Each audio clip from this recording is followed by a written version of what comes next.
I am Dr. Lyles, and I am the coordinator of the school counseling and the career counseling programs here at Sac State, and I can also answer questions for the marriage and family.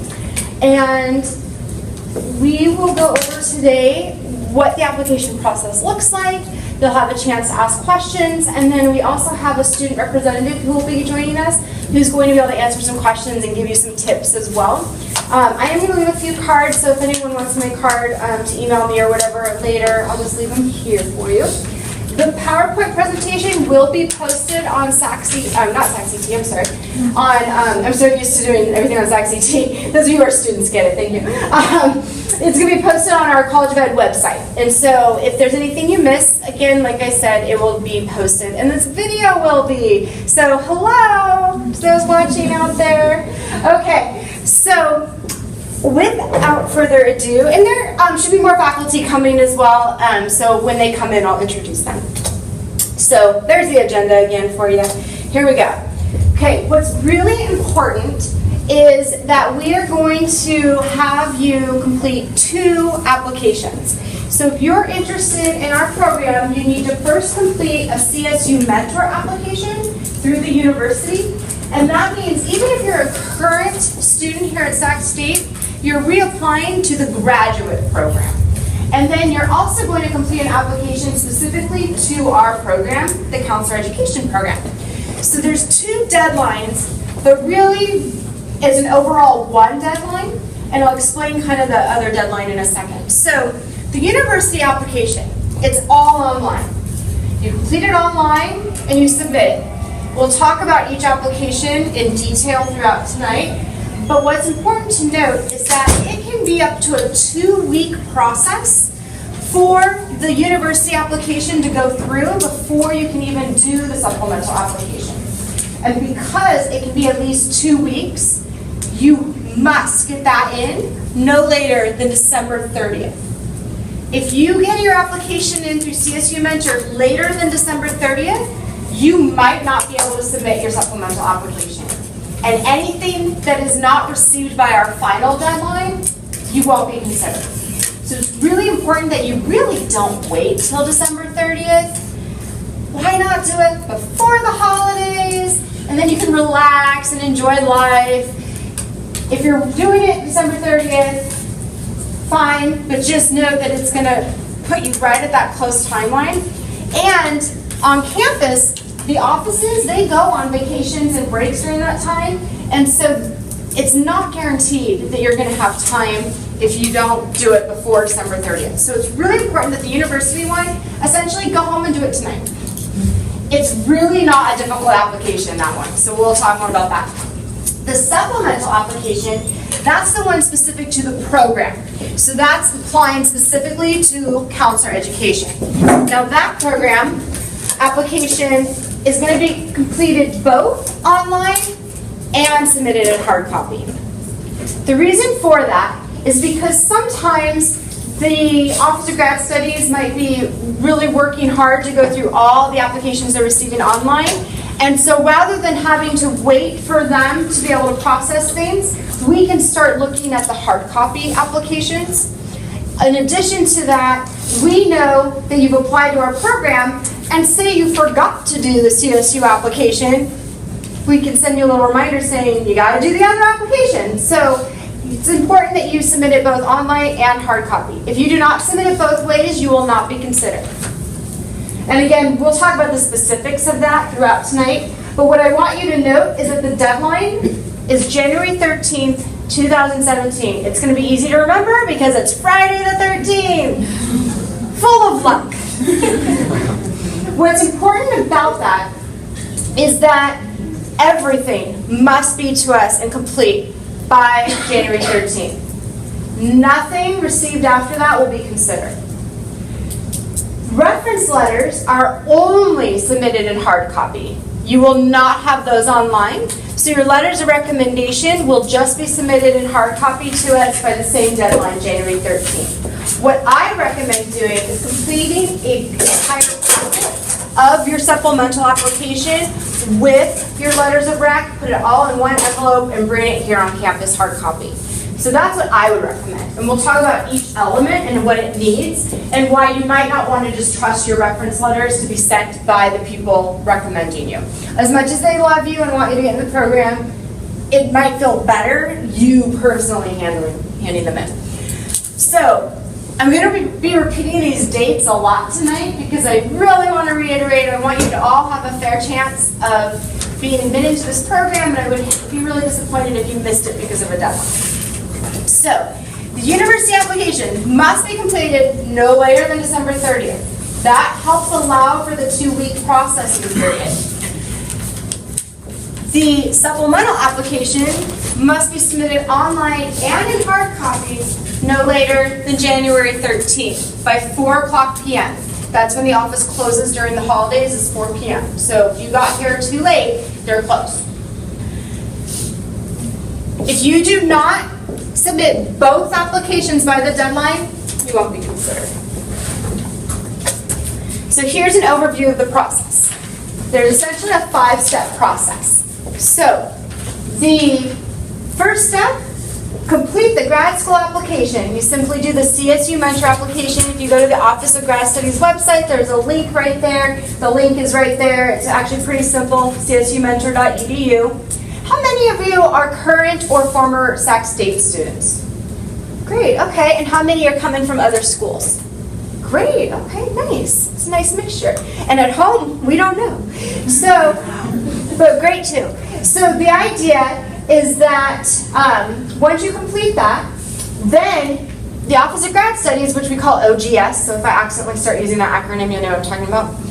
So the Office of Grad Studies, what they'll do is they will review for the minimum requirements. They're going to look for just the basic requirements for your CSU application. And then what they will do is they will email you and they will give you the instructions for what to do next. Even if you are a current Sac State student, they're going to email you your student ID number. So it will be the same one you already have, but they'll say, congratulations, here's your new number, which is the same. If you're not a Sac State student or never have been, you'll get a student ID number. At that point, you'll need to set up a Sac Link account. That's your email account as well as an account where you're going to be able to upload your supplemental application. As I said before, this can be a 2-week process minimum. So you want to allow for them to look at your application, go through it, send you an email saying, okay, here's the next step for how to do your Sac Link account. Once you have your Sac Link account, you can do the 3rd step. And really you could actually be doing this while waiting, is get everything ready for the supplemental application. Get your resume, get your letters of rec started, writing your essays, all of those things. And then once you can go on Sac Link, you're going to upload your supplemental application, everything except for the letters of recommendation. And then the 5th step is to submit a hard copy of the application with the letters of recommendation by 4 p.m. to the Office of Graduate and Professional Studies. So we're in Eureka Hall. If you're not familiar with campus, you found this building. Good job. That was already a good test. And then Eureka Hall is more that way. That would be west. So it's west. I don't know if it's north or south. We'll just go with west. If you got out of this building and just walked west, oh, it's actually that way. West, you would hit it. But don't stop walking before you hit it. Okay? So you'll get there, and you go up to the 4th floor, and then Eureka 401 is where you can hand submit everything. If you don't want to hand submit it, you can mail it in. That's fine, and the address is on the application, and it will be on here as well. So again, first step, CSU Mentor application. 2nd step, wait to hear from Office of Grad Studies. 3rd step, get the program application going. 4th step, upload it. And 5th step, submit it hard copy.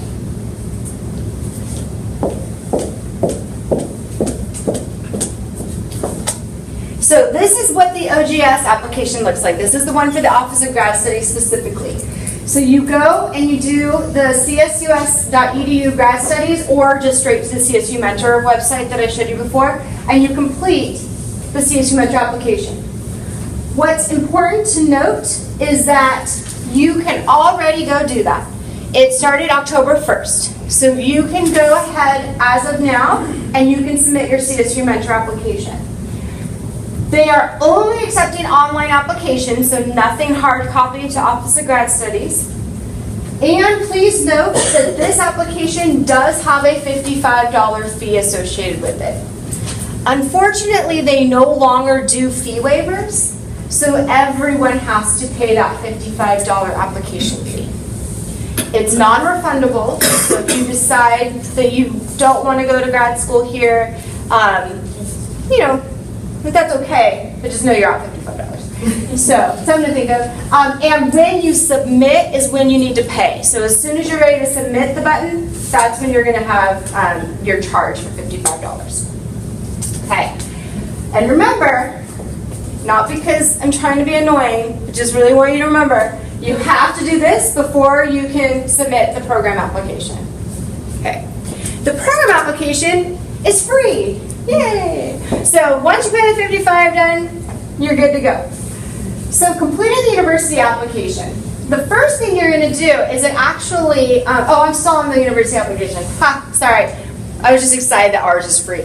So we'll get to that later. But when you're completing the actual university application, it's going to ask you what program you're applying to. Something that's really important to note is that you can only apply to one graduate school program at Sac State at a time. So you can apply to other programs at other universities, and I do encourage you to do that. We are a competitive program, and we'll talk about numbers later this evening. But because we're competitive, it's never the best idea to decide to just all eggs in one basket. And so you might want to apply to other programs. However, if you're going to Sac State, you can only apply to one of our programs. So you can't apply to social work and counseling or psychology and whatever else you want. So you're choosing just counselor ed if you're applying to our program at Sac State. So you will select as your major or program objective one of 3 specializations. You will either say that your objective is school counseling, career counseling, or marriage, couple, and family counseling. So you'll decide between one of those 3 specializations. And like I said, we'll go over kind of how to choose which specialization after we go through the application process. Okay. Under degree objective, it's an MS. So you'd be getting an MS in counseling with a specialization in one of the 3 you chose. How many of you are interested in perhaps doing the school counseling specialization? Excellent, great, okay. And it's okay if you didn't raise your hand, that's fine. But if you're doing the school counseling specialization, only you will also select under education credential objective a PPS in school counseling, okay? So you'll be selecting a master's degree and the PPS credential. If you're doing one of the other specializations, career counseling or marriage and family, you don't do the credential piece. You're just doing the master's. And remember, have to do CSU mentor before you can do the supplemental application. Even I'm annoyed by myself now, but good for, there's a rule of 7. When you hear something 7 times, it finally sinks in. So we're really going to emphasize that. As far as transcripts go, we kind of already looked around at who's been Sac State students and who aren't Sac State students. So there's 2 different rules based on what you are. So if you are a non-Sac State student, you have never attended Sac State, you did not graduate from Sac State, you must submit transcripts from every single college you have ever attended. That means any community colleges, any universities, any transcript from any college, including, of course, the one you graduate from. That one's really important because we need to see the degree. But even if you went, say, to Solano, and then you went to Sonoma State, we need Solano transcript and Sonoma transcript. We would need all of them. So don't rely on just the one you graduated on, all those transcripts. I will tell you, some students, they think they've submitted a complete application. It turns out one of their transcripts wasn't submitted, and we can't consider them.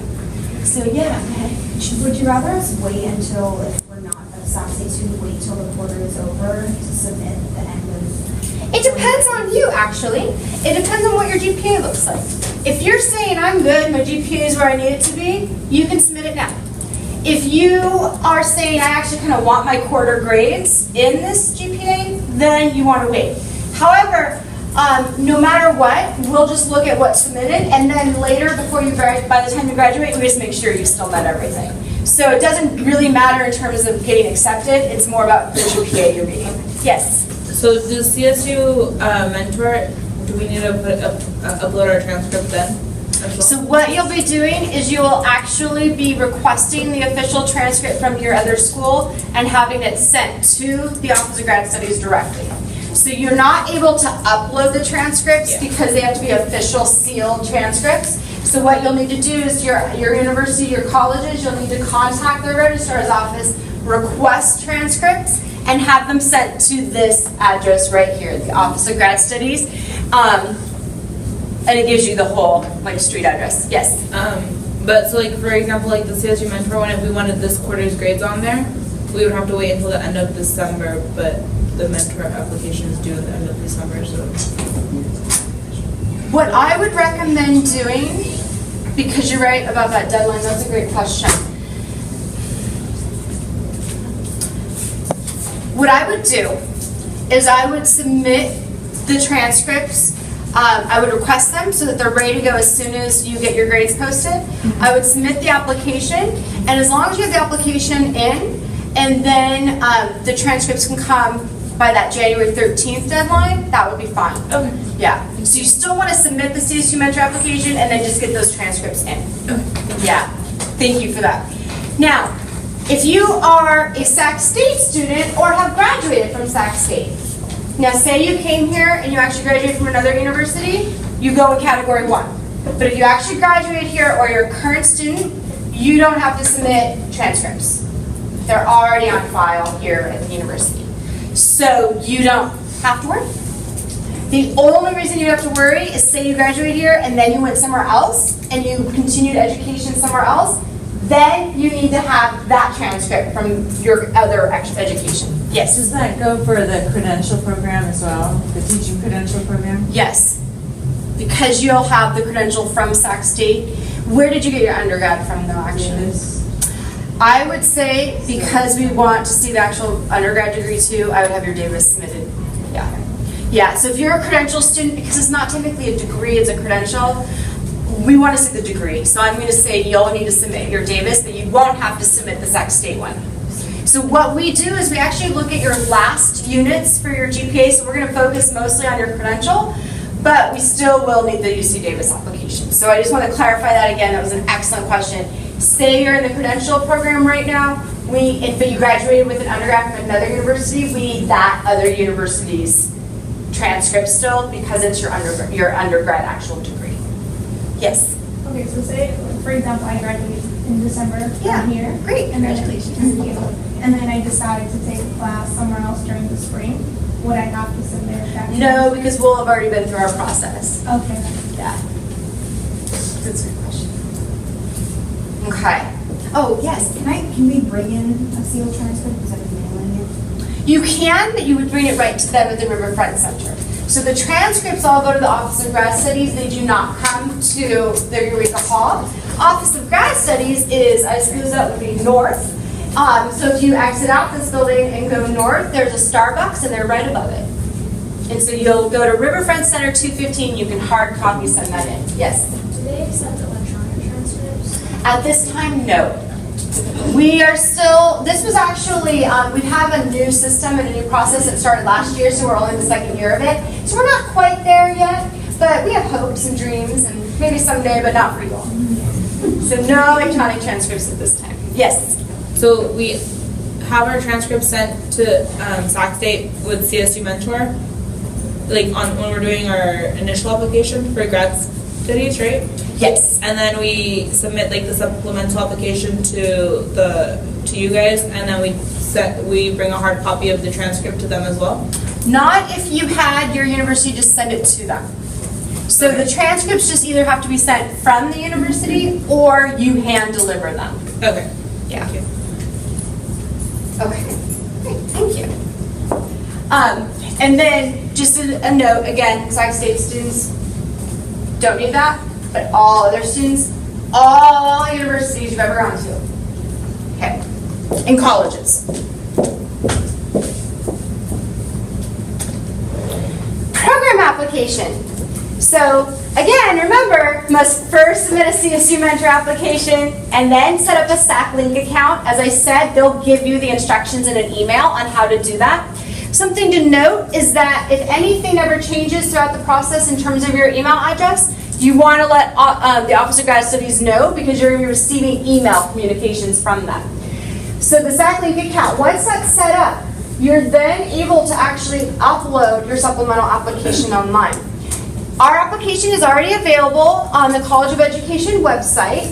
You can go and you can just click on it. The way that you want to submit the program application is that you actually need to print it out, complete it, and then scan it and re-upload it. Okay? And then once you've done that, you'll upload it except for the letters of rec. The application does have a cover sheet for the letters of rec, so you'll need to print those out and give them to the 3 people who are going to write references for you.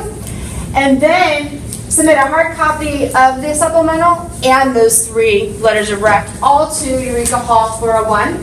And this application, and you've already done the CSU Mentor application, 4 o'clock, January 13th. If you come in on the Monday following, we will not accept it. Even if you already did the CSU application, this is the one, the deadline is strict. Okay. So reference letters. Your reference letters can be from anyone who knows you in a professional capacity. The CSU Mentor application is going to ask you to list 3 references, and they say, I think they actually say professor. They don't have to be professors. Just list the 3 people who you're going to actually ask to write you letters of rec. So letters of rec just can't be from friends and family, but they can be from someone who has coordinated your volunteer experience, someone who's been an employer. It can be a professor, but sometimes we have people who know us better than our professors, so I don't want you to think because you see professor on there that it has to be. Just list the 3 that you are actually going to ask to provide letters. Yes? Let's say since we turned that CSU Mentor application first, we end up getting a reference letter from someone else instead of the person we put up. Okay. Yeah, that's okay. I whispered.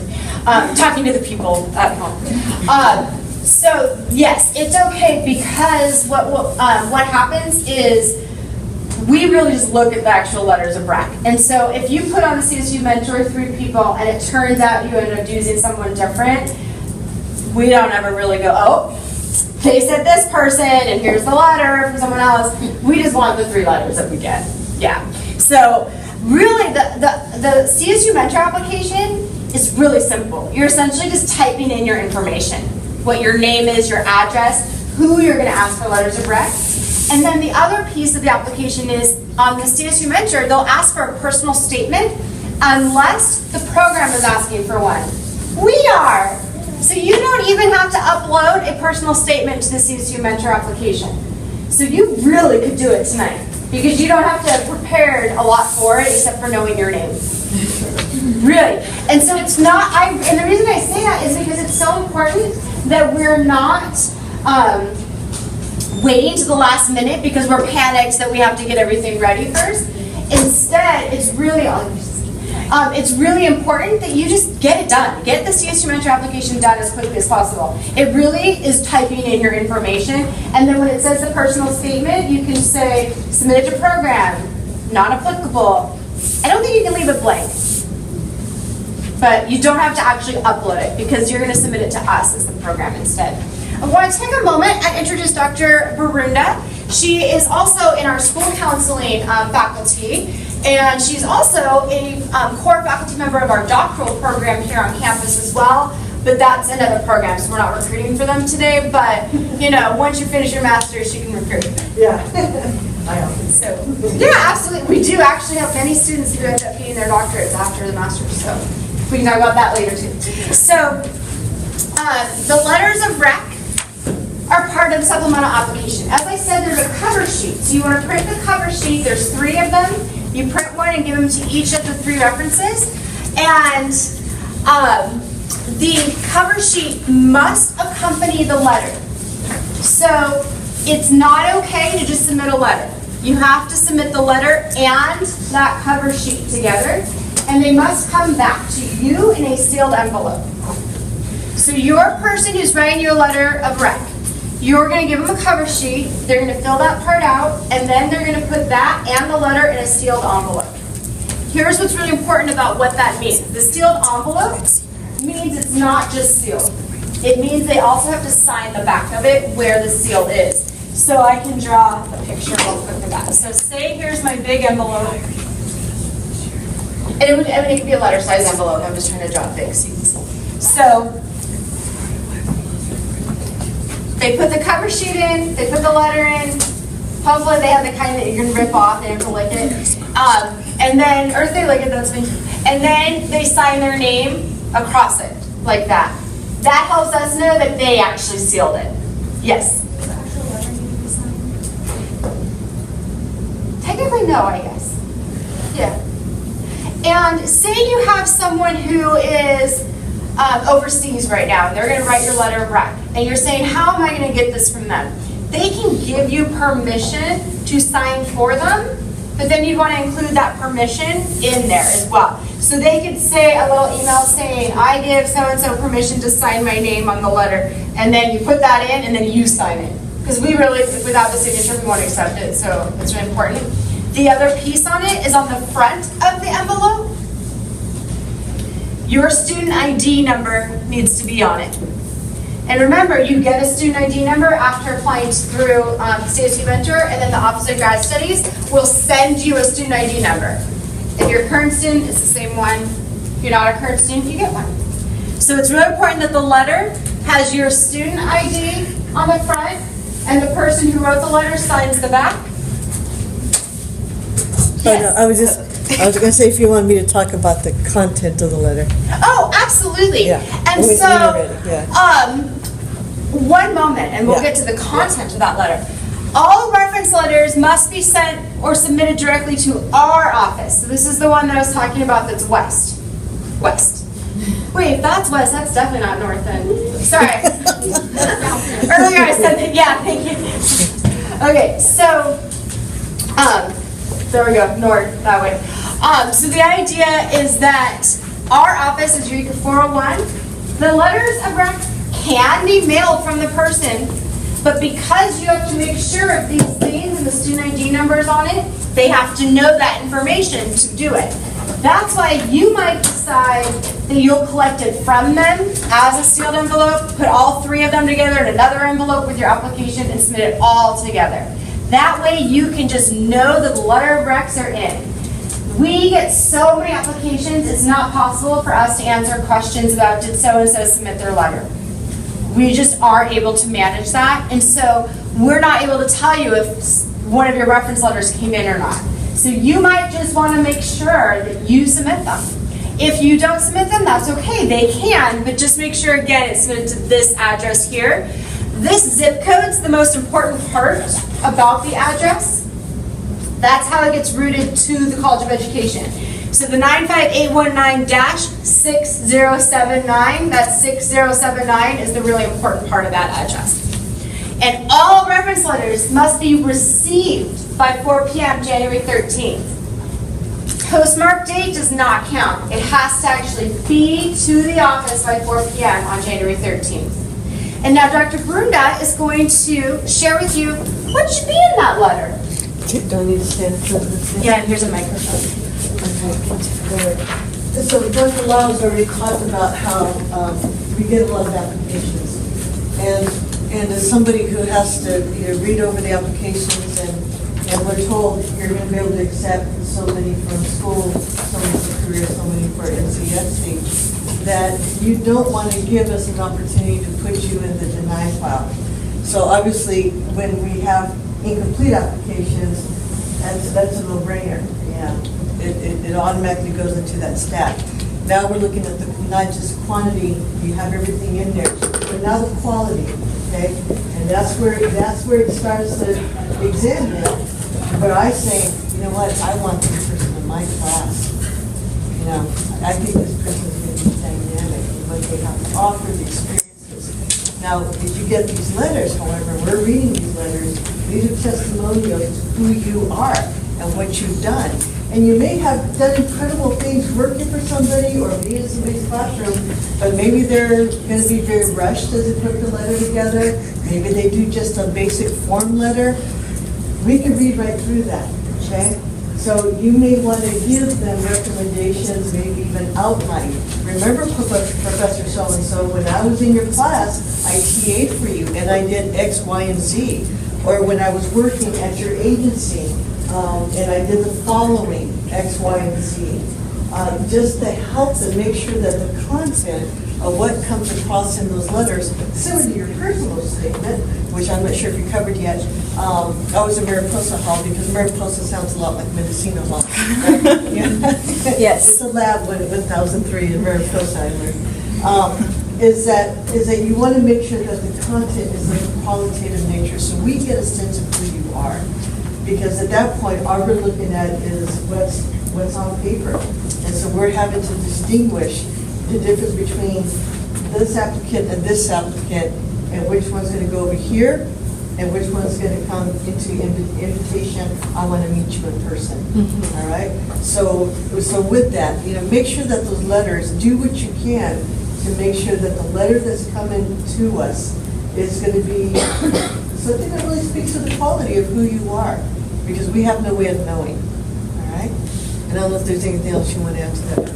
The only thing I would want to add is, I think what you said was amazing. And I agree with all of that. And really making sure that the person does know you. And I will tell you, we can tell when it's a form letter. When it's a letter that they write for everybody and they just put your name in. I've actually had times where they're writing about a he and all of a sudden there's a she in the letter, things like that, misspelling of names. So even just those little minor things can be useful. But as Dr. Brunda said, the letters of rec are a really important part of deciding who's going to move into the next stage of the process. Thank you. Any other questions on that? Letter of recommendation. If they're going to recommend you, they better stand on what they're writing. And the cover letter actually includes things that we recommend that they include in the letter as well. So to go over our admission requirements, this is very important because the website has a few inaccuracies that we're working on changing. So I really want you to pay attention to what we have here is what is actually happening, and what's on the application is what's actually happening. So our GPA minimum requirement is a 3.0 in the last 60 semester or 90 quarter units. That means that we're looking at your last units completed. And we understand sometimes college takes some while to get adjusting to things happen, things like that. You might change majors. So that's why we're really focusing on those last units, because we need to know that at this point in time, you're ready for graduate education. Sealed official transcripts, as we talked about, and those are sent directly to the Office of Grad Studies unless you graduated from Sac State for your bachelor's degree. And remember, it's all of those transcripts. I really want to reiterate, from every college and every university if you do not go to Sac State. There's also a resume included. The resume is where you're going to want to list paid and volunteer experiences that are related to our field, as well as just general paid experiences too. That's also listed on the application, but a very large part of what we're looking for is that you know what you're getting into. This is a 3-year, 60-unit master's degree. That means it's a commitment, and we want to know that you have an idea of what you're getting into. So we're looking for, if you are applying to marriage and family, have you done any work in a mental health capacity at all? Have you volunteered for a crisis line? A school counseling student, have you done anything in terms of working with kids or schools? Career counseling, maybe you've been a peer mentor, an advisor. There's lots of different ways to show experience, and we don't put paid above volunteer. We consider all of those experiences valuable and important. So this is your time to really show us what you've done so far to let us know that you're ready for this. It is not something to be afraid of in terms of, we realize you're not counselors yet, you're getting the master's degree in that, but showing us that you've had some interest in the field. We no longer require prerequisites. So we no longer have prerequisite classes. However, perhaps you've been a psychology major, Or maybe here at Sac State, you did take some of the classes that we used to require as prerequisites, some of the education classes. Those are great things to put on the application because they can show some experience as well in terms of the knowledge piece. Maybe a sociology major. Those are things that are close to the field. If you are an engineering major, not a problem. That's great. You can be from any major you want, but we need to see that you've done things related to this field as well. So maybe you were doing an engineering major, but you also were coaching a youth soccer team. Maybe you were also volunteering for Weave, things like that. So we just want to see that you have some experiences in the program. The Marriage and Family program is the most competitive, and so they will look for the most experience. School and career, we are looking for experiences, and sometimes it's that deciding factor of who gets admitted to the program. So this is a good time also to be adding to those experiences. If you find that you really don't have experience, you might want to postpone your application a year and take this year to be getting those experiences. Do you want to add anything? Whenever you do, just jump in. Personal statement. So you're going to write a personal statement. Notice that there are specific requirements, 2 pages, typed, double space, etc. And on the personal statement, what we are looking for is for you to sell you. For some people don't like to brag about themselves. This is your time to do it. It's really important that you help us know why you chose this program, why you want to be a counselor, why specifically the specialization you're applying to, and why you are unique. You all are unique, talented, diverse people. One of the best things about our program is the diverse experiences that our students bring. And they learn from each other just as much, if not sometimes more, than they learn from the professors in the books. So we value what you can contribute to this program, and we will ask you, what can you contribute to this program? So put it in your letter and our statement. Your personal statement should be you telling us why you are special and unique and why you chose this program. One of the things that you really want to make sure is that you are knowledgeable about the difference between the 3 different specializations. So when you're looking at school, for example, there is a people personnel credential that you have to have a credential to be in K through 12. So to go and you can do the career specialization and say, oh, you know what, Dr. Runda or Dr. Laus, I'd really like to go do the school one. You've already committed. You would literally have to drop out, reapply to come back in to compete with everybody. I know it's crazy, but that's what you got to do. So, and out of fairness to those people who are already in there and are in that track already, looking at those coveted spaces. So make sure that the one that you select is taking you in the direction that you want to go. Generally career, they end up working at community colleges. I was just, last Monday I was over at American River College during Beth Michu at the little prize when it was there. And half the people I was interacting with were graduates of our program, all career, okay? The school, that's your K through 12. So it would be your high school counselor, it would be your elementary counselor. And then obviously with MCFC, you're looking at private practice, you're looking at community agency, you're looking at contractual work as well. It doesn't mean that there isn't crossover. From time to time, you'll have somebody who's a school background get hired at a university, but it's not the other way around.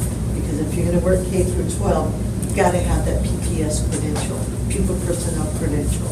All right, so just to allow you to understand that, because it gets frustrating for people when they start out and they said, oh, I'm in career and I decided I really like working with high schoolers. We can't do it without the credential. Yes, ma'am. And I forgot the abbreviation for the school counseling. Can you, is it still offered to get the license, the California license? Yes, actually, that's a great question. So after we go through each of the requirements, we're going to go through specifically what each specialization allows you to do when you graduate, and the LPCC is what you're talking about. We're going to talk about that as well. Yep. And just as you were saying, Dr. Brunda, it's really important that you do decide which specialization you want, because as you said, you can't change. But it's also important when you're writing your statement to us that we know that you know what specialization you're getting into. If you're writing about a certain field that isn't the one you're applying to, we are going to think you don't really know what that one does. And so you really want to make sure you know why you're applying to the certain one and what does a school counselor do? What does a career counselor do? Marriage and family. And maybe the best thing to do is go talk to some people in the field and ask so that you are knowledgeable about that. And school psychology is different from school counseling. Yes, please reiterate that one more time. Yeah, school counseling and school psychology are completely different. We're in different programs. We're housed together in the College of Education, but we have completely different functions. And we all like each other and all that. And that's no problem. Very different. Yeah, we get along. Yeah, so it's important to also know the differences between school psychology and school counseling even. Really good. In addition to the personal statement, there are 2 essay questions. They're actual specific questions that you will then reply to. Each response is 1 page each. So again, total of 2 pages, 1 for each question. Please note that we do ask you to sign the bottom of your personal statement and your essay questions, so make sure you do that before you upload them back up. And then again, 3 sealed professional letters of recommendation. And those and the quality of, again, those essay questions, we teach graduate. I do doctorate as well. And if I've seen typos, and I've seen that the sentence structures, I'm thinking, yeah, right, Lizette, how many pages did you submit to me the other day? Oh, it was like 11? Yeah. Yeah. Yeah, you know, I want 11 pages of understanding Lizette, application of trauma, and the embodiment of trauma and sensations and all that. I don't want to have to think, what was Lizette trying to say? I want to know that she's communicating her understanding of what we're learning, right? So if I'm already seeing that somebody isn't taking the time to submit something, and I'm not always a perfect speller either, but I try to spell check before I submit and things of that nature. And so if this is the first impression, there's that staff right behind me, okay? Can I ask something? What I would recommend to do, I was in your shoes a couple of years ago, I would recommend you possibly, reaching out to grad students if you know any of them, or, asking them and having us proofread it and maybe give you some input on like, oh, maybe I would word this differently or, things like that. Or have just, in general, multiple people proofread it. I had at least three people proofread my personal statement. And I spent possibly a month trying to get it perfect to what I felt was perfect. Having multiple people read it, professionals, people in the program, even within psychology, because I was in the psych department, professors, so that way I knew that nothing was going to get away. Excellent advice. And she's in the program. I am. She'll be talking more about some other tips too, so very good. Excellent. Okay, so how to submit the completed application. Complete the CSU Mentor application. Check. Set up your SACLink account. Now remember, you'll get an email with those instructions once the Office of Grad Studies has reviewed your application. Then, make sure you finish completing all of the supplemental application materials, upload them online, as well as submit them hard copy with the letters of recommendation. All of this must be completed by January 13th, 4 p.m.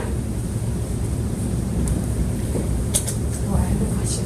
Oh, I apologize. So if people who are writing a letter for you, can they write your address on that envelope and then hand it mailed to you, and then you put that envelope in that bigger? Yes, absolutely. Okay. Yep, that would be fine. And for the submitted hard copy, do you write it in pen, or would you like us to type on it?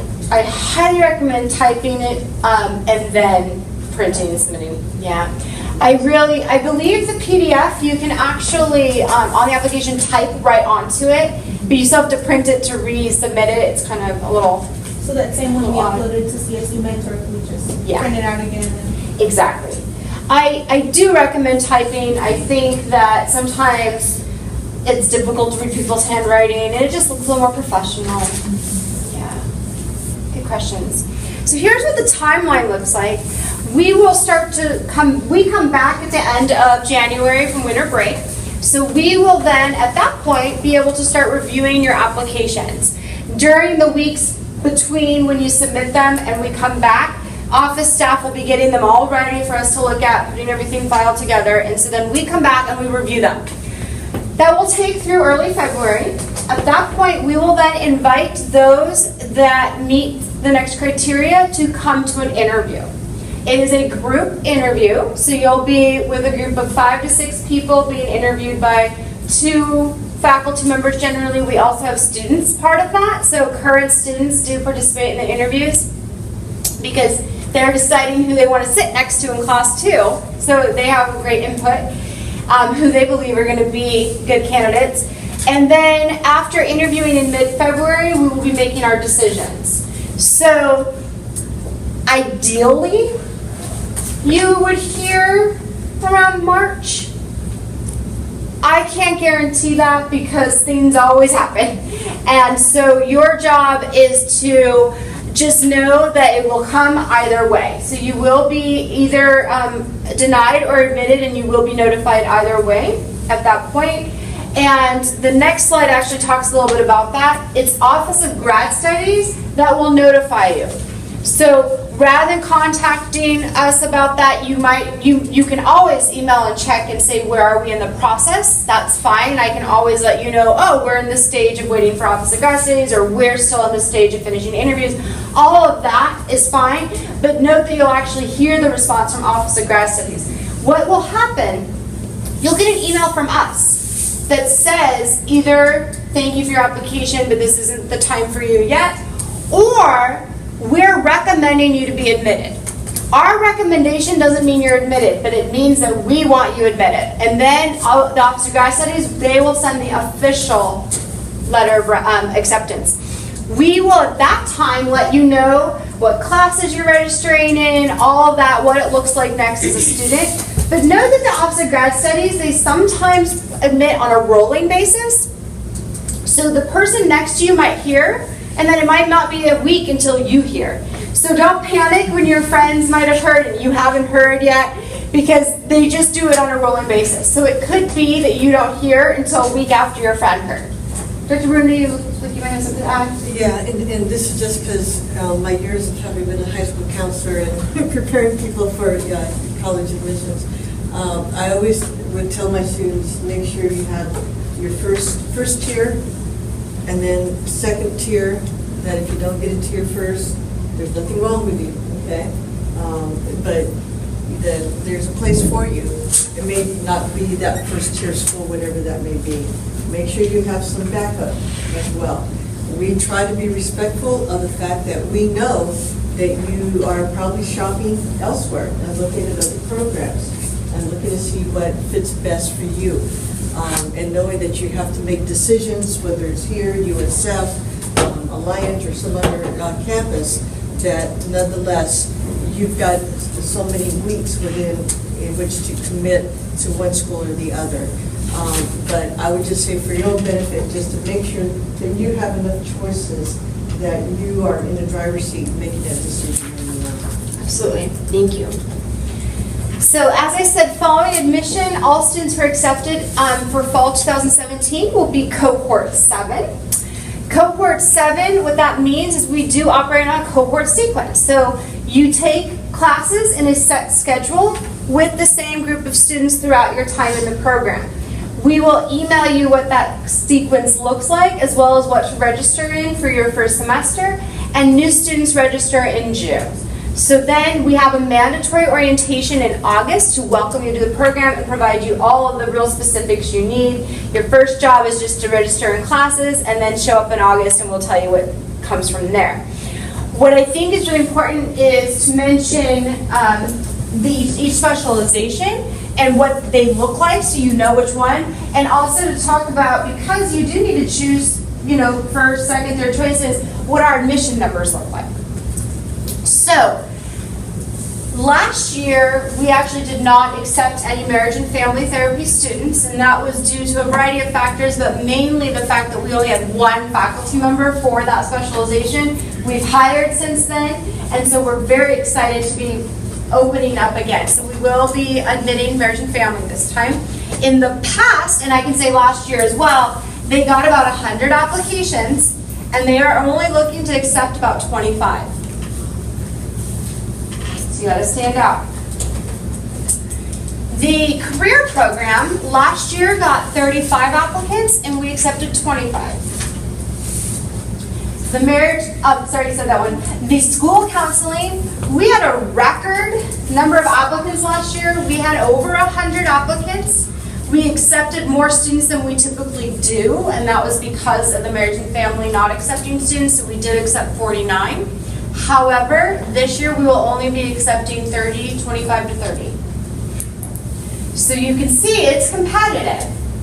But the ways to stand out, first, the fact you came here or you're watching it online is that you're showing an interest in this program, you're committed. You have to show that commitment in your letters of rec, in your statements, in your essays. Show us why you are unique and diverse and why you're going to be an asset to this program. And you all have that potential to be a wonderful asset. So we are looking for that. And so even though it's competitive, there's a chance for all of you, and it's really important that you shine. And at the same time, it is important to say you might want to apply to other programs as well, just in case. Something else that is important for you to know, some of you may be familiar with this term, maybe aren't. There's a national accreditation. It's called CACREP. It stands for the Council of Accreditation of Counseling and Education-Related Programs. And it's a national accrediting body. And we are actually no longer CACREP accredited. However, we are applying again for accreditation and expect to be an accredited program again. So Cohort 7 students, the ones who start fall 2017, would be graduating from an accredited program as long as our process goes the way we anticipate. However, at this time, we are not one. So it's important to note that. We are, however, an accredited program. We have our regional accreditation through WASC. We also are accredited through the Council of Teaching Credentialing, which is for the PPS credential. So you would still be able to graduate from our program and do everything that you want to do, meaning that you can be licensed, credentialed, and practice. The CACREP is kind of, I was telling people, it's the cherry on the sundae. The sundae's good, doesn't need the cherry makes it really special. Kind of like icing on a cupcake, so it makes it a cupcake, not just a muffin. But you might sometimes just want a muffin. So you have to decide kind of that piece, but I do want you to know that at this time you would be entering a program that is not accredited, but there is the great strong potential that you would be graduating with it being accredited. Yes, in the back. I was going to ask, when do you guys anticipate knowing that you'll be accredited? That's a great question. So the process takes 18 months. So we're in the very beginning of it right now. So we'll be issuing a self-study in January, and then it's not until the next spring when they would actually do a site visit. So the goal is to know by July 2018. The reason that's important for you to be aware of is that accreditation backdates 18 months as well. So anyone who from July 2018, 18 months from before that, they would be considered graduating from a CACREP program. There was a question here? No. Okay. Yes, again. If you don't mind me asking, how come you guys aren't CACREP accredited That's anymore? such a great question. I'm really glad that you asked that. And so why did we not become accredited again? And the biggest factor of it was we didn't have enough faculty. So what's happened is that we have continued to be a very strong program. We have lots of applicants, as you can see. So we had many, many students. And last year we actually had 2 full-time faculty. So that's not enough. And so CACREP, they require certain ratios. And so since then, we've actually hired. So we have 2 new faculty in our program right now. We're also hiring again this year. So we are expecting to be at about 10 full-time faculty by next fall.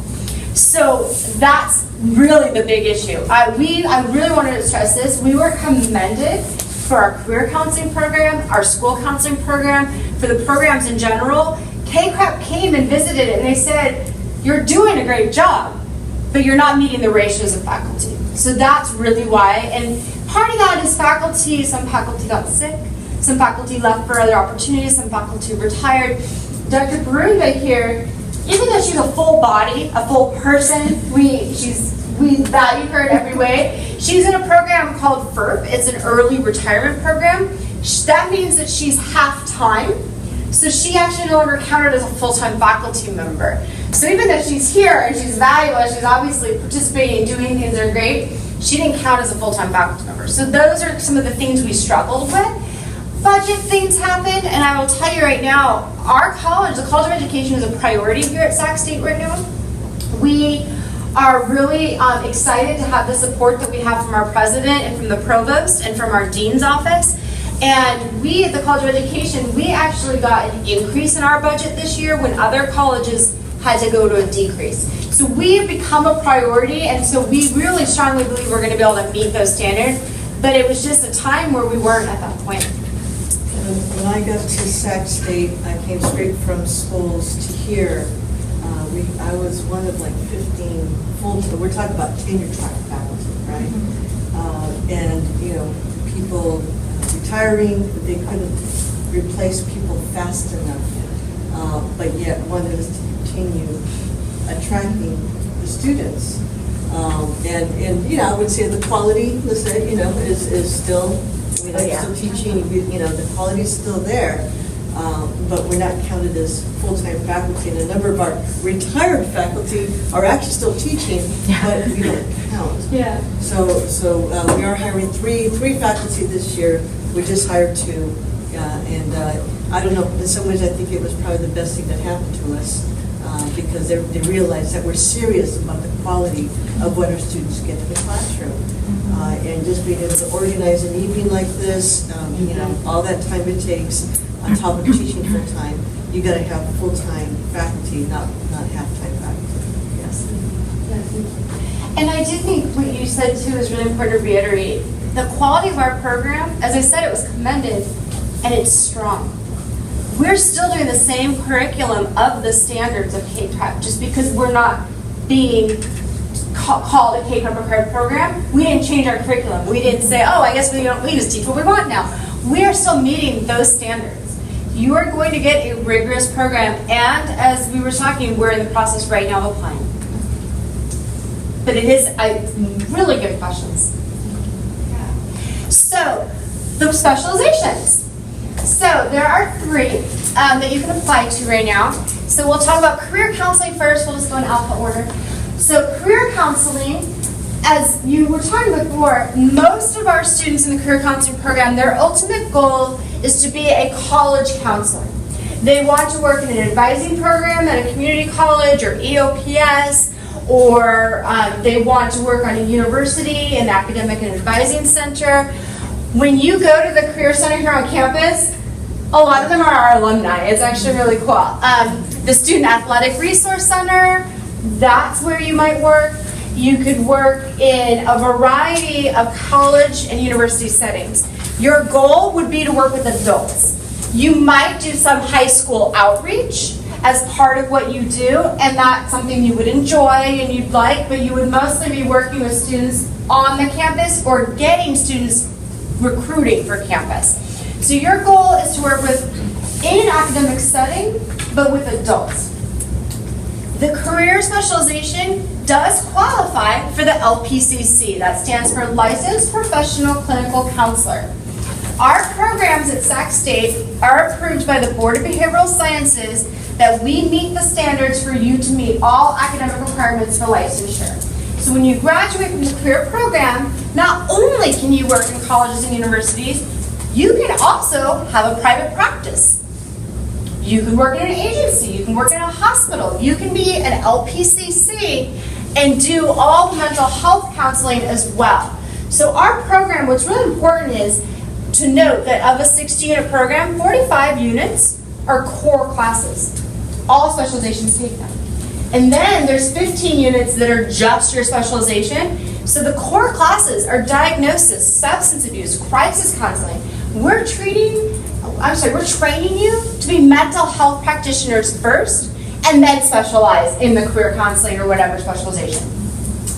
With the career, you could also work in nonprofits. We have people who work for the Gender Health Center downtown, St. John's Women's Shelter. There's a lot of opportunities for career counseling that you can do that aren't also within the university setting or community college.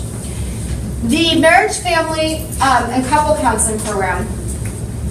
This is for students who really want to work with families or couples, probably more adults than with children, sometimes with children as well, but not in an academic setting. They want to see them as part of the family. So you might actually want to do counseling in a nonprofit or an agency, a hospital again, you could do that. And it trains you for the MFT license, Marriage and Family Therapy license. And you can also get your LPCC as well, so you can dual license as an MFT. The MFT specialization, you do some work with individuals, because a lot of family counseling, sometimes you actually just get the one family member in and you're still doing family counseling. But the goal would be that you could actually see like the whole family together, the couples. You want to work more on just the real mental health kinds of issues, family relationship issues, not necessarily the academic piece involved. So domestic violence centers, also religious places where some of our students are working. I don't know if they can hear you at home. Do you want to go by the microphone? Yeah, you tell them. So Dr. Bruno was just sharing with you.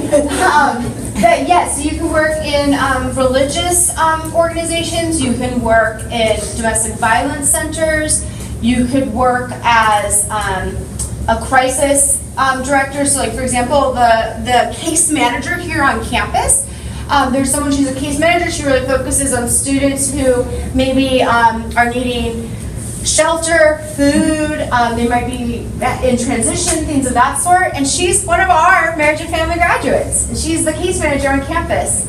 Go our program. So, you know, there's so many opportunities. So even though she wasn't academic focused, she's now working on campus. And so there's a lot of opportunities. Some marriage and family therapists also do work in school settings, but do just the mental health piece. Now, school counseling specialization. This specialization, in my opinion, it's not just an opinion, it's fact, offers you the most opportunities. So, if you were torn between career counseling and school counseling, or marriage and family and school counseling, I'm going to tell you why you might choose school. However, at the same time, if you're not torn, go with the one you wanted. So if you're not torn, like marriage and family is your thing or career is your thing, it's only if you're torn, okay? School counseling, not only does it also qualify for the LPCC, meaning that you could become a private practitioner. You could be someone who actually sees families and couples as well, because our school counseling specialization have 2 marriage and family classes related in the program. There's one on counseling children and youth and one on working with families. So you would also be able to do what an MFT does. And on top of that, you get what's required to be a K through 12 counselor. So you must have a PPS credential, a K through 12 counseling credential, to be in schools, K through 12. Not as like an MFT who comes in and works as adjunct kind of to the school, but actually being the school counselor. And in that role, you do mental health. And we can talk about like how that looks. I will tell you, I was talking to my play therapy class tonight about how I had to do a suicide assessment with a 6-year-old. Because yes, these are the issues that kids are facing now. So our school counselors have to deal with those issues. And at the same time, you're also in that academic setting, so we're really looking at preparing students to learn. What's important about the school counseling program is that you are not just trained to be a high school counselor. I hear a lot of people interested in the program saying, I want to be a high school counselor, and that's great. We need high school counselors. But you are also going to be trained to do elementary counseling, and you will work with little kids through the program, as well as the high schools. So you will be someone who needs to be willing to work with the little ones too, and the bigger ones. But your job is that you like kids. If you don't like kids, please don't do the school track. If you do school counseling, not only can you do the LBCC and the K-12 counseling, as Dr. Bruno mentioned earlier, some of our grads are actually, through school counseling, working in higher education as well. And so you could actually get a job at an academic advising center or one of the other universities. Now, again, if you're thinking, I don't really like kids, don't do the school track, do the career track. Or if you're saying, but I really want to focus more on the adults and the families, then do the marriage and family track. But the school counseling one, if you were torn and weren't quite sure, it's the one that allows you to do kind of all three with it, knowing that you're going to be focused on kids at that point. One of the misconceptions about school counseling, and it's often because of what's being modeled out in schools, is that school counselors are computer huggers when they just do scheduling. And we train from the ASCA model, which is the American School Counseling Association. So it's the social and emotional aspects of counseling as well as career and academic. And so with that, when we look at the training program of our school counselors, that they often have to go out there and to work against the grain. Because, often what happens is people get out there and they don't know how to engage school settings in which maybe there's racial conflict or there's gang violence or other issues that can really overtake you, because as you see the ebbs and flows of our society and all these concerns that we have going on, they manifest themselves in our schools as well. So the preparation for school counselors to not be afraid, but to be at the forefront of engaging different groups of people and acting as leaders within a school setting to make the sort of change that needs to take place so that kids are not only learning, but they're learning in a safe environment, and that all children feel like it's a place where they can excel. But so with that, it means that you're using all of your counseling skills in a way that makes you have to step away from that computer and really get to know not only the students, but the faculty, the administration, and yes, even the parents as well. So that's a holistic approach when we look at the preparation of the school counselors. So I want you to sort of consider that model that many of you or some of you may not have had that experience in even your own upbringing. Yep. So I want to actually introduce Lizette. She's going to talk to you a little bit. Yeah, so she is our vice president of our Student Counseling Society. And so she's going to give you some tips. And then if you have questions from a student's perspective, this is the time to ask them.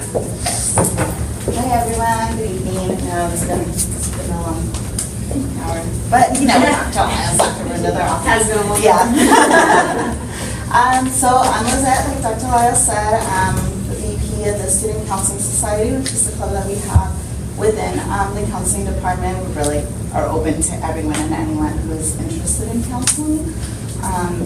And going off of what Dr. Lyles was saying, I actually was one of the ones that was torn. In October, I literally started filling out the application for MCFC. So I was like, very family that really that's what I want to do. I came to this at info session, and heard Dr. Lyle say that, and I was like, thank you. I'm like, thank you so much. That totally made the difference for me. And now, even being in the program, I'm not 100% sure what I want to do. It changes every week. And but I feel confident enough where it's like where I'm at that hey, if I want to work with children on the autism spectrum, I can do that. If I want to work with teenagers, I can do that. I'm pursuing the LPCC. If I want to get my own, private practice, I can do that. So it's a really nice feeling that I'm not stuck. I can really do whatever it is that I desire to do in the future. What else? Let's see. I graduated here in 2000. What year are we in? I don't know. 2 years ago from the psych department. I applied right away to the program. And I gotta say, it's one of the best experiences. It's a tough experience. It's really challenging. It challenges you academically, emotionally, because you start really learning a lot about yourself. And that can be tough. That can be really tough, but we have great faculty that will help you through that. We all learn from each other. We're a pretty diverse program, which is pretty amazing because we get to see all walks of life and all different experiences.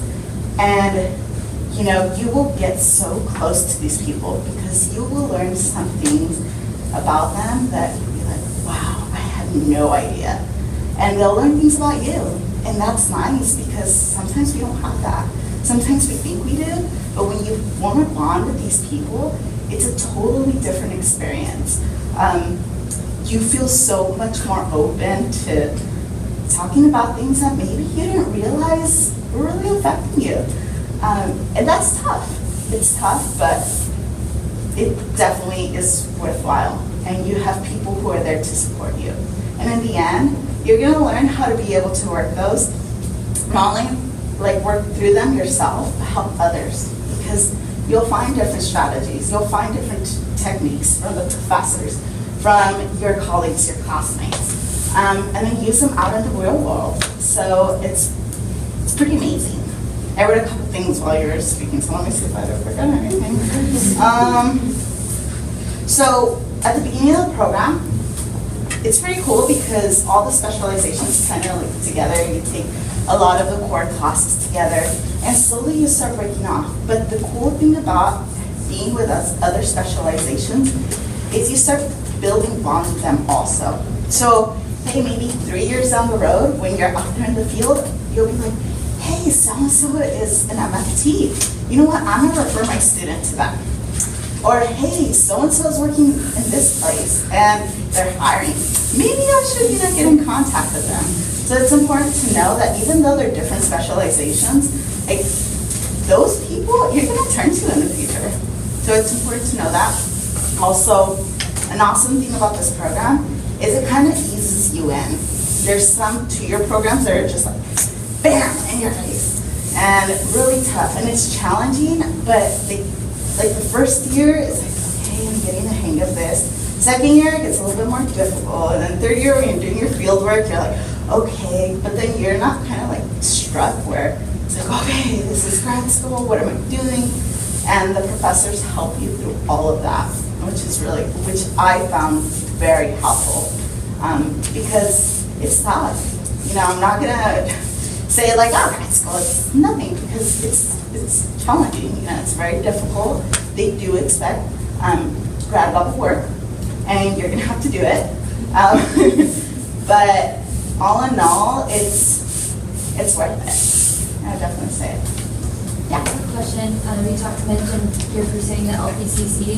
For the 3,000 hours, are you able to do those while you're in the program, or do those have to be done once you get an application? Yeah, LPCC is after. You were to say they can be paid hours though? Yeah. So you can be working in the field after you graduate and counting those hours? Like, let's say you're at a school and there's an LPCC that they can supervise your hours. So then you're working, you're getting your hours. You're already gonna be working, so might as well. Yeah. So Oh, sorry. Okay. Yes.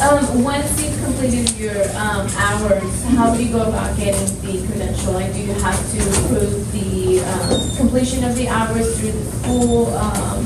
It would be through the certification board, right? Okay. Yeah, and we help you through that process. It's really not something to worry about yet. It's like, even there, like, I'm like, don't worry about it. But essentially, because the licensing boards have already approved our program, it's really simple. It's just essentially applying, paying a fee To actually, like, start earning the hours. Yeah, you apply as an intern, earn the hours, take some exams, and then you become licensed. oh, thank you. Are you working while you're doing that? I am. Thank you for asking that, actually, because I was thinking about that, so I work very part-time, like once or twice, but that's my personal experience. That's because, for me, understanding myself, I know that I can do more than that, especially right now during my second year. And that's okay. Some people work full-time, and that's okay, they work through it, and they can do it. It's important for you to know yourself, know your body, know your mental state, so that way you can be like, hey, I can do this, or maybe I should, lay off the hours of work, or maybe go part-time, which is totally fine. That's totally fine also.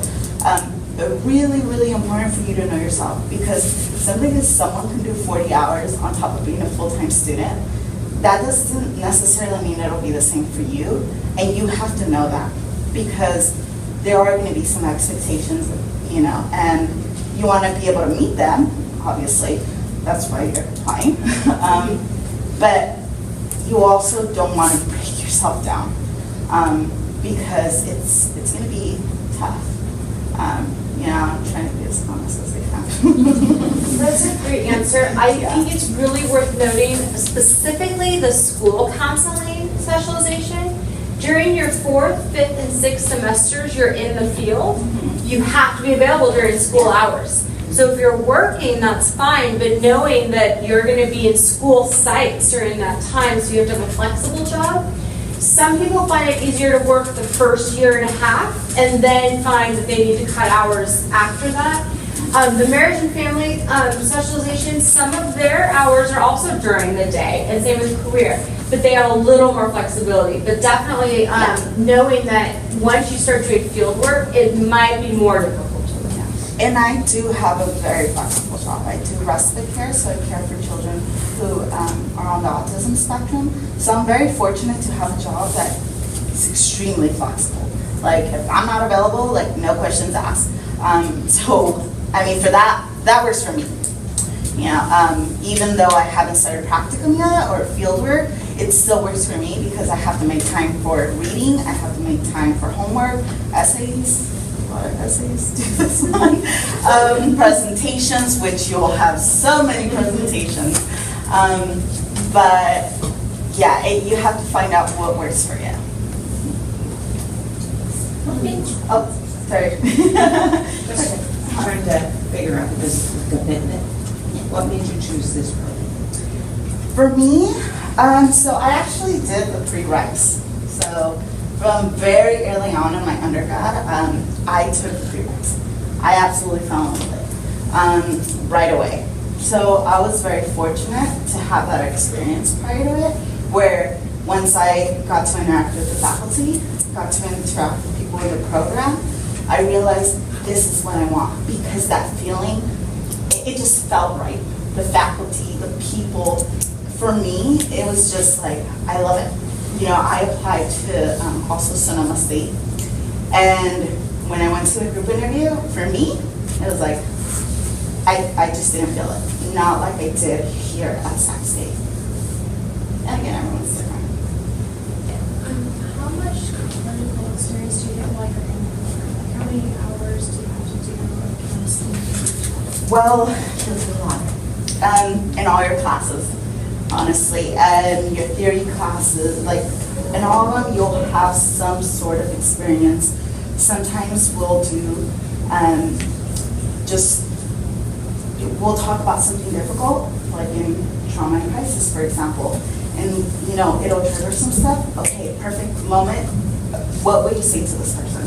So it just would be on the spot, on the spot. But as far as like official experience? Well, it really depends on the specialization, right? No, actually, so that's where, but it depends, what you mean is like defining clinical. So Yeah. It does depend on specialization, what we define as clinical, but all specializations take practicum, which is 100 hours, and then they take field study, which is 600 hours. So you get 700 hours with clients that you're actually doing counseling with people in the world. There's also role plays and things like that, and there's also like in play therapy, my students go out and actually do some play therapy sessions, but they're not counting that 700 hours. But every student is guaranteed 700 hours of clinical experience, and clinical experience might mean being a school counselor or career counseling, not necessarily marriage and family as well. I think that's kind of okay. So in your content classes, so like, you know, let's say we're talking about next Tuesday, we're actually going to start looking at the suicide homicide assessment.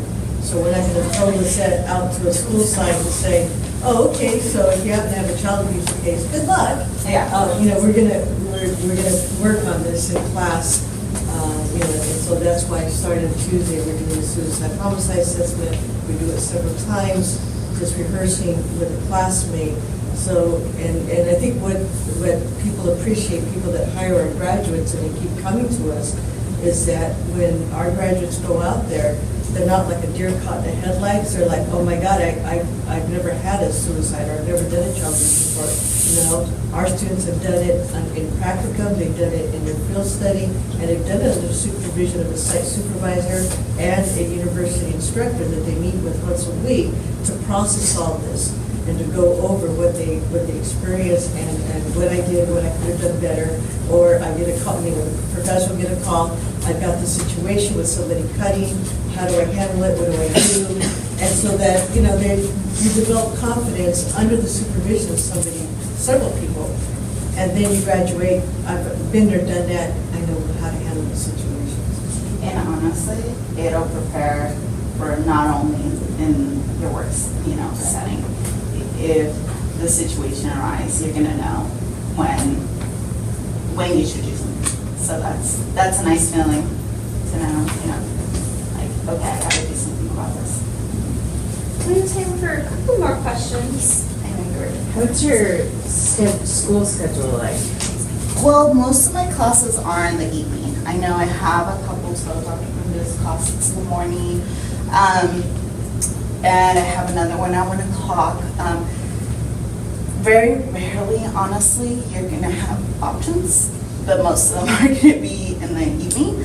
But every once in a while, we'll have an option of taking it in the morning, in the afternoon. Really depends on the class. What's an evening class? It's from 4 o'clock and on. Most of my classes are 4 and on. Yeah. 4 o'clock. And what's important to mention is that classes are offered once a week, 3 hours each. So you go once a week for 3 hours.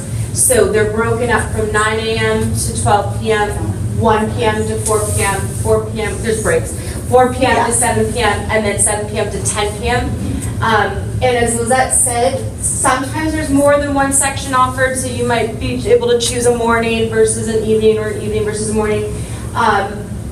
Our most popular times are the 4 to 7. Most of our students really like those ones, so we do offer a lot of classes that time. Specialization classes are typically offered one section, because there's just that group of students taking the class. And so some flexibility on your part is needed. You're doing graduate school as a volunteer opportunity. This is something you chose. And we are actually really proud to be one of the only traditional programs in the area. So we don't offer online classes. We are really strongly believe that you're going into a field where you're working with people and therefore need to be with people. We also don't offer weekend classes, and so it's important to know that you're not going to be rushing through this program. It's a program that we believe you are going to transform as people through this program, as well as become the best counselors you can be. And that takes some time and process to do that. And one of the beauties of what I would say is, and I live in an area where there's not a lot of diversity. And so I love coming to Sacramento, I love being in the classroom, because when I look around in my classroom, the diversity is there. And I learn so much from my students, and they learn from each other. I've never been a man, so, we're talking about gender and response from, men in this society.